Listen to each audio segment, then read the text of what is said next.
পূর্ণাঙ্গ আঙ্কেল খুন করেছিল, তাই সেটাকে আমি মেনে নিতে পারছি না। সেই দিনের সেই ঘটনাটা আমি তো নিজের চোখে দেখেছিলাম।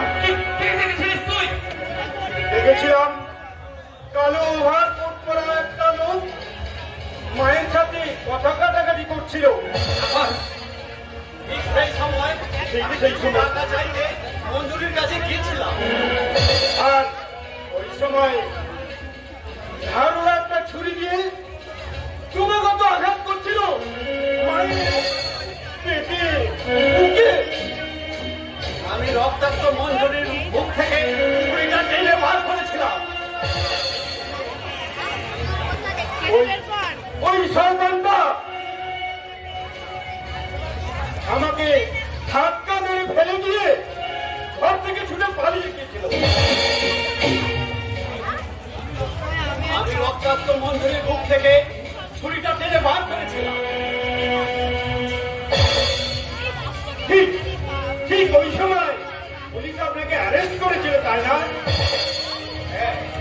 বিনা অপরাধে আমি 12 বছর পুলিশ সাজা কেটে এলাম। আমি অন্যায় করিনি আর ন্যায়ও পাইনি।